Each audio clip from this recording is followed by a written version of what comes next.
Kenny Atkinson, talking about his approach to having so many different starting lineups and so many guys not available because of injury. We've tried to turn our, kind of the different lineups and different different situations we're dealing with guys out as a positive. Like, Naquan gets a lot of burn tonight. Like that's, he's a guy we might need in the playoffs. TP, with his ball handling and skill, who knows? You might need him in the playoffs. So to get these reps, it's invaluable. So sure, we got some guys out, but like I've said before, I kind of trust this roster up to 13 guys. Thomas Bryant, playoff viable, and I'm not sure I would know that if we didn't have some guys out. So I think it's going to make us a more flexible, adaptable team when the playoffs come. So look at it as a positive. Let's welcome in Sam Amico from hoopswire.com, co-host of Full Court Cleveland. Sam, those are all true. I think it also puts a little bit more pressure on Kenny Atkinson because you got to figure out when is it time to move on from somebody in that playoff rotation.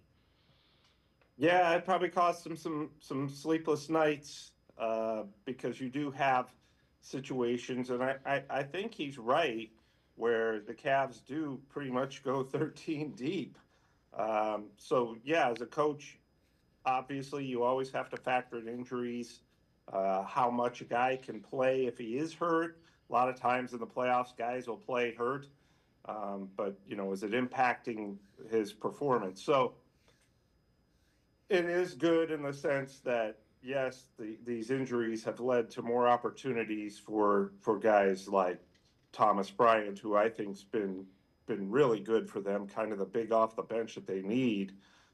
Brings a lot of energy, can score, gets the Lakers, obviously, 14 points, led the team with 6 rebounds, which isn't a big positive, but at least he's in the mix. So, he's one of those guys. We've seen Naquan Tomlin play his way into a standard deal, Craig Porter Jr., and assuming everybody is healthy, if you can get to that point before the playoffs, everyone's healthy, then you got more decisions to make. What do we do with Jalen Tyson? What do we do with Sam Merrill? What do we do with Max Strus? You got a glut of wing players, and Keon Ellis. You got to figure out who's getting the minutes in there and how impactful they can be.